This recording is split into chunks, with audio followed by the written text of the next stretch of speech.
Good morning student, मैं DP sir. आज मैं आपकी कक्षा में इतिहास विषय में पाठ 8 कला, चित्रकला, साहित्य तथा वास्तुकला। विद्यार्थियों, कला, चित्रकला, साहित्य तथा वास्तु शास्त्र के बारे में पढ़ाने चल रहे हैं। समस्त विद्यार्थी ध्यानपूर्वक इसको सुनेंगे।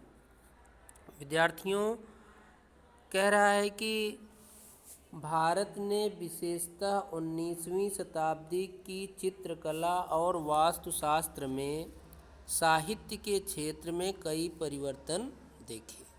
कह रहा है विद्यार्थियों कि 19वीं शताब्दी में भारत में चित्रकला, वास्तुशास्त्र और साहित्य में तमाम परिवर्तन देखे गए। आधुनिक भारतीय साहित्य में भी निम्नलिखित परिवर्तन आए। इसके साथ साथ विद्यार्थियों बता रहा है कि जो आधुनिक भारत का साहित्य था उसमें भी बहुत परिवर्तन देखने को मिला। वो क्या परिवर्तन थे? कह रहा है विद्यार्थियों, यद्यपि भारतीय भाषाओं का अध्ययन अंग्रेजी भाषा से कम रहा।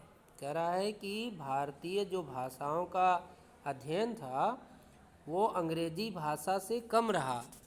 उनका विकास आधुनिक विचारों के प्रभाव से प्रेरित हुआ। कह रहा है विद्यार्थियों कि जो भारतीय भाषाओं का विकास था आधुनिक विचारों के प्रभाव से प्रेरित हुआ। फिर अगला कह रहा है विद्यार्थियों, नए साहित्यिक प्रकार जैसा उपन्यास और नाटक प्रसिद्ध हुए।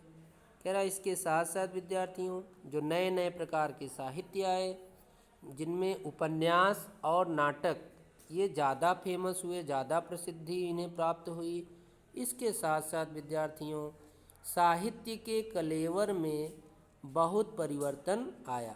जो साहित्य की भाषा थी, साहित्य के जो विचार थे उनमें भी बहुत ढेर सारा परिवर्तन देखने को मिला। अब ज्वलंत समस्याओं यहाँ तक कि ऐतिहासिक नाटकों पर भी वर्तमान पर कह रहा विद्यार्थी वर्तमान पर नज़र रखते हुए दिया जाने लगा। कह रहा है कि विद्यार्थियों की जो घटनाएं थीं, जो ऐतिहासिक नाटक थे, वो उनकी जो पटकथा लिखी जाती थी वो वर्तमान समय को ध्यान में रखते हुए ज्वलंत समस्याओं पर विशेष तौर पे कहानियाँ बनाई जाने लगी। फिर आगे कह रहा है विद्यार्थियों साहित्य और अधिक वास्तविक, सामाजिक और धर्मनिरपेक्ष हो गया।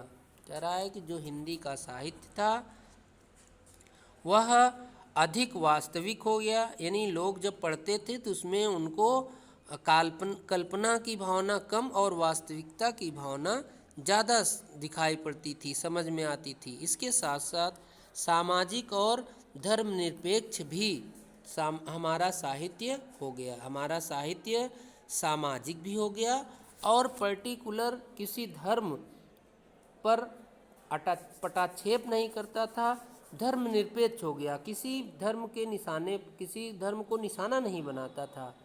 इसके साथ साथ विद्यार्थियों कह रहा है कि साहित्य और अधिक वास्तविक तथा सामाजिक और धर्मनिरपेक्ष हो गया। इसके साथ साथ 19वीं शताब्दी में साहित्य ने राष्ट्रीय चेतना जगाने में योगदान दिया। कह रहा विद्यार्थियों कि 19वीं शताब्दी में जो साहित्य था, भारतीय साहित्य था, वह राष्ट्र में आम लोगों के बीच में उनको जगाने का काम, उन्हें उनकी चेतना को जगाने का कार्य किया, उनको ज्ञान देने का कार्य किया।